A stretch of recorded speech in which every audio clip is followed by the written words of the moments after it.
Apa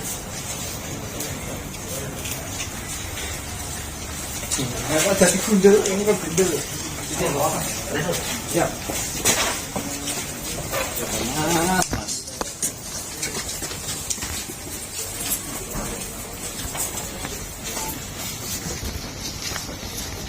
Nah, 28 Juni. Pakai ini.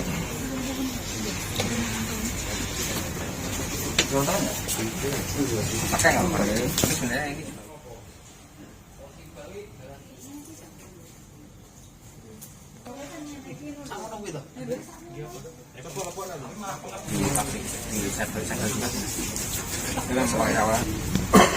Baik rekan-rekan sekalian, Assalamualaikum warahmatullahi wabarakatuh. Selamat sore, rekan-rekan sekalian.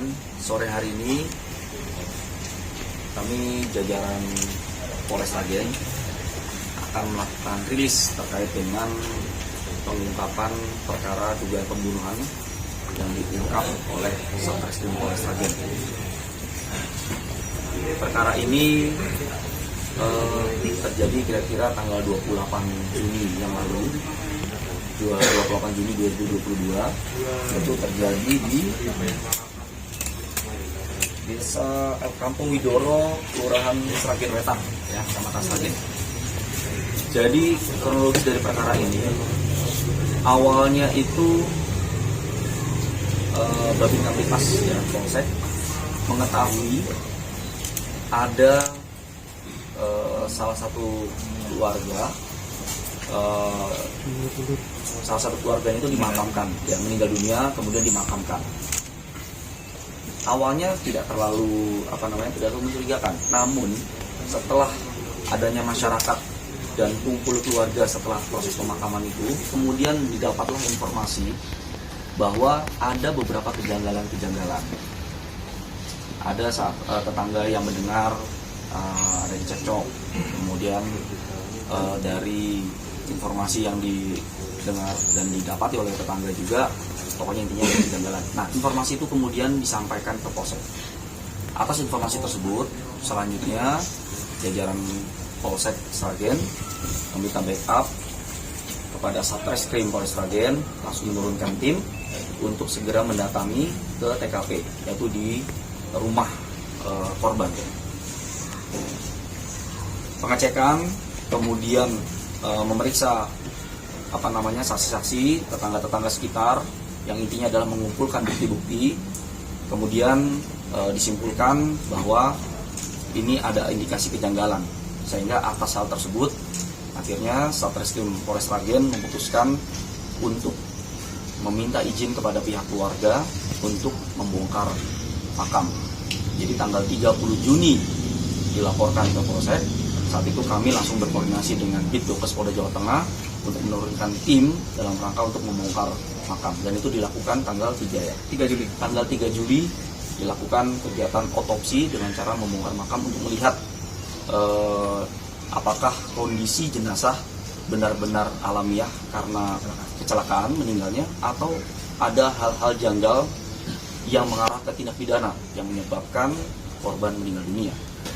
Dari hasil secara umum, dari hasil otopsi yang dilakukan oleh Bitdokes Polda Jawa Tengah, bahwa korban ini atas nama Ibu Setiorini perempuan, itu meninggal akibat adanya luka lebam memar di bagian belakang kepala, sekitar di bawah ini, leher ini, akibat adanya benturan benda tumpul. Kemudian ada juga sedikit luka di pelipis kanan, kemudian juga ada luka di dada kanan juga. Dan atas hal tersebut sehingga makin menguatkan dan meyakinkan bagi penyidik di lapangan untuk bisa kemudian melakukan optimalisasi pengumpulan bukti-bukti di lapangan bahwa ini kemungkinan terjadinya tindak pidana pembunuhan. Oleh karena itu, tim segera bergerak cepat dengan cara mengumpulkan bukti-bukti, tanya tetangga, saksi-saksi kita kumpulkan, kita olah TKP dengan secara cermat, datang lagi ke TKP, didapatlah kemudian minimal 2 alat bukti yang cukup bahwa saudara DA alias M yang merupakan DP DP. Saudara DP alias M yang merupakan anak kandung korban yang sehari-hari tinggal di rumah adalah pelaku dari pembunuhan tersebut. Jadi pelakunya sudah kita tangkap dan sudah kita ambil keterangan. Yang bersangkutan menjelaskan secara gamblang detik-detik apa yang sudah dilakukan yang bersangkutan terhadap ibu kandungnya, yaitu korban Setio ini, sampai dengan kemudian meninggal dunia. Yang dilakukan pelaku terhadap korban, yaitu sesuai dengan hasil dari otopsi, memang ada tindakan fisik yang dilakukan oleh pelaku terhadap korban dengan cara mengayunkan tangan kiri, memukul kepala, kemudian memukul dada, memukul lengan kanan sampai kemudian ibunya jatuh, kemudian membenturkan 3 kali ke lantai, sehingga si ibu kondisinya sudah pingsan, tapi menurut yang bersangkutan tangannya masih gerak-gerak. Selanjutnya, untuk mengaburkan kegiatannya tersebut, yang bersangkutan kemudian membuat skenario biar seolah-olah terjatuh di kamar mandi, sehingga yang bersangkutan menyiapkan ember, mengisi ember dengan air dengan gayung warna kuning, ini nanti kita perlihatkan, baru kemudian disetting, diangkat ibunya seolah-olah biar kepalanya terpleset, kepalanya masuk ke dalam ember. Nah, itu menjadi hasil dari otopsi juga, bahwa penyebab kematiannya karena di sininya ada pendarahan di permukaan otak, kemudian ada juga kehabisan napas, ya, otak tulang dasar tengkorak, kemudian kehabisan napas juga. Diduga pada saat itu tangannya masih gerak-gerak, juga dilakukan kepalanya direndamkan ke air, kemudian kehabisan napas. Nah, motif dari tindakan kekerasan fisik yang dilakukan oleh pelaku terhadap korban ini adalah karena memang dua keluarga ini sehari-hari tinggalnya bersama, ibu dan anak. Yang bersama anak kandung, anak tunggal. Memang kesehariannya juga kesulitan ekonomi, sehingga si ibu kerap memberikan nasihat kepada si anak supaya mencari kerjaan yang benar. Ada juga saran-saran untuk berangkat ke Jakarta, nyusul kakak keponakan untuk bisa mencari nafkah pekerjaan yang layak, sampai bahasanya keluar apa nggak kepengen memperbaiki rumah supaya kita juga hidup layak segala macam. Ada seperti itu, dan itu hari demi hari terus, sehingga pada malam harinya, yaitu Selasa tanggal berapa itu? Malam harinya Senin malam ya. Senin malam tuh yang bersangkutan sempat kumpul-kumpul dulu dengan kawan, ada sedikit minum.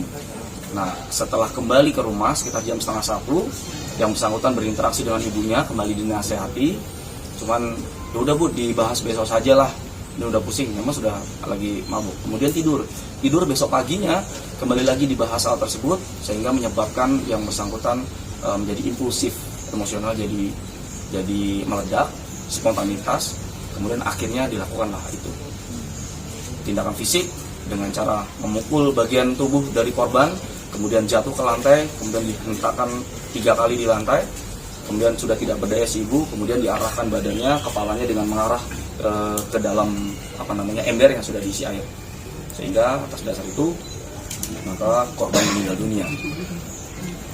Setelah melakukan itu, pelaku kemudian tidur. Besok paginya baru kemudian ada kegaduhan tetangga yang melihat dari rumah sebelah itu ada kondisi korban yang setengah badannya kelihatan seperti kayak jatuh. Dipanggil-panggil sudah tidak nyaut. Biasanya tetangga itu kalau manggil si ibu ini nyaut, Bu Rini gitu, gitu. Tapi ini tidak nyaut. Akhirnya ada kecurigaan tetangga. Tetangga lari dari pintu depan, menobrak pintu, kemudian akhirnya membangunkan si pelaku yang kemungkinan tidak mau ambil pusing, tidur tapi dibangunkan. Setelah itu tetangga berdatangan, maka kejanggalan belum terlalu kelihatan. Akhirnya diputuskan untuk segera siangnya dimakamkan. Setelah dimakamkan, baru yang tadi saya sampaikan, satu persatu masyarakat kemudian menyampaikan bahwa ini ada kejanggalan. Saya dengar ada keributan, ini segala macam. Lebih baik serahkan kepada polisi, laporan ke polisi biar dilakukan investigasi lebih lanjut. Dan itu dilaporkan tanggal 30 Juni. Kami lakukan pendalaman sesuai dengan yang saya sampaikan di awal tadi, dan hasilnya hari ini kita rilis bahwa pelaku pembunuhan dengan korban ibu Setio ini sudah kami lakukan penangkapan pelakunya atas nama DP alias M, yaitu anak kandungnya sendiri, dengan cara melakukan tindakan fisik, kekerasan fisik kepada korban.